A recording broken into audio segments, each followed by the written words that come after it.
Hi, thanks for joining me. Today I've got another non-standard proof for you. I'm going to be proving a classic result that the square root of 2 is irrational.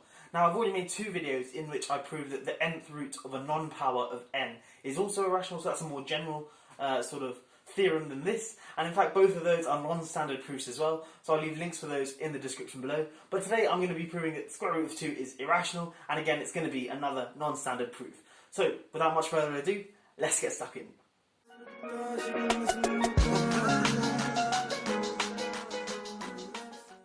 Okay, so we're going to look at this set here in some detail. So it's just z, then square brackets root 2, and it's simply defined to be the set of a plus b times root 2, where a and b are integers. So for example, 3 plus 2 root 2 is in this set, minus 7 plus 84 root 2 is also in this set, and so on. Now I claim that this set here, z root 2, is closed under multiplication. So all that means is when I take any two elements in z root 2 and multiply them together, the result will also be an element of z root 2. So let's prove this, and then we can continue into proving the square root of 2 is irrational. Okay, so let's just take any two arbitrary elements in z root 2. So this is our proof. So one element could be alpha plus beta root 2, where alpha and beta are integers, and then our next will be gamma plus delta root 2. So let's just multiply this out by expanding the brackets. So we get alpha gamma plus alpha delta root 2 plus beta gamma root 2 plus beta root 2 times delta root 2, which is of course beta delta times root 2 times root 2, but of course root 2 times root 2 is just 2, so this is plus 2 beta delta.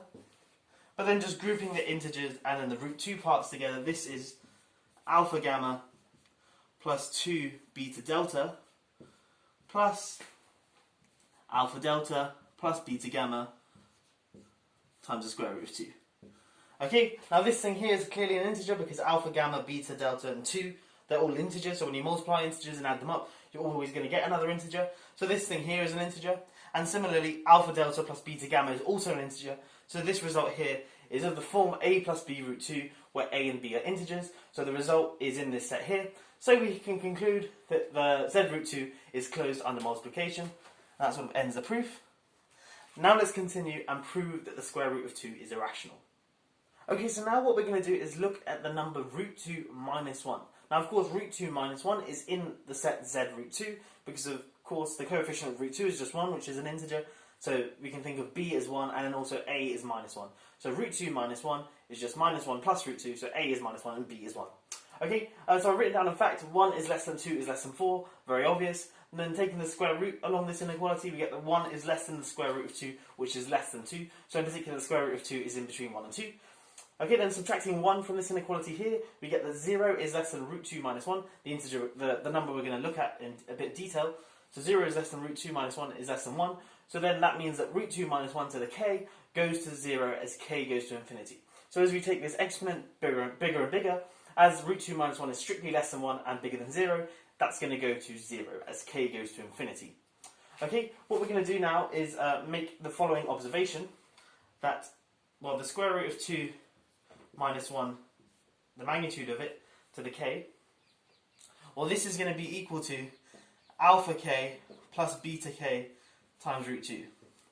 Okay, and this simply follows from the thing we just proved, that z root 2 is closed under multiplication, so that means that by sort of induction it's closed under k times multiplication, so this thing here is just an element in z root 2 multiplied by itself k times, so it's going to be something in z2, so in particular it's going to be alpha sub k plus b sub k root 2, where alpha sub k and b sub k are integers. Okay, so this alpha k just is because this number here depends on what k is. Okay, so we have alpha k plus beta k times root 2. Now we're going to suppose for contradiction that root 2 is rational, and this is where I guess our proof is going to come in. So root 2 is rational, so root 2 is equal to p over q, where p and q are bigger than 0, natural numbers. Okay, well this thing here then is equal to alpha k plus beta k times p over q, but of course that's just equal to 1 over q times q alpha k plus p beta k. Okay, just factoring out a q from this line to this line. But I claim that this thing here is is greater than or equal to 1. Well, firstly, note that this thing here is an integer because q, alpha k, p, and beta k are always integers, regardless of what k is. Okay, and also we're taking the magnitude of it, so it's going to be at least 0. But it can't be 0 because if this thing equals 0, then sort of going back along our inequality, we have that this thing equals 0. But remember, root 2 minus 1 is strictly bigger than 0. And then when we take it to the k, for any finite k, root 2 minus 1 to the k is always going to be strictly greater than 0. So for any k, this thing here is never 0. And because it's a natural number, or a non-negative integer, sorry, it must be greater than or equal to 1. So this thing here is greater than or equal to 1 over q.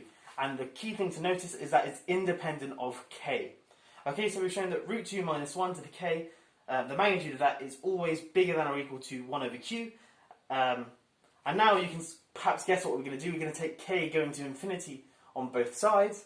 So taking k to infinity on the left-hand side, well, we can sort of bring the limit inside this modulus sign, and we just get root 2 minus 1 to the k, but we know that that thing goes to 0 as k goes to infinity, so we get 0, and on the right-hand side, because this thing is independent of k, it's always going to be 1 over q. So we get that 0 is bigger than or equal to 1 over q, but of course this is a contradiction. Okay, because remember q is a positive integer, so this thing here is strictly greater than 0, so of course, perhaps we could write this, so then we get the 0 is strictly greater than 0, which is a contradiction. Anyway, that concludes the proof. I hope you have enjoyed it. Perhaps it's one you haven't seen before. So if you've not seen my other 2 videos in which I prove that the nth root of a non-power of n is irrational, so a more general result, I recommend you check them out. But of course you can adapt this argument to prove that the square root of any non-square number is also irrational. Anyway, that's all for today. If you are new here, please do consider subscribing and checking out some of my other fun maths videos as well. But I will catch you in the next one. Have a great day.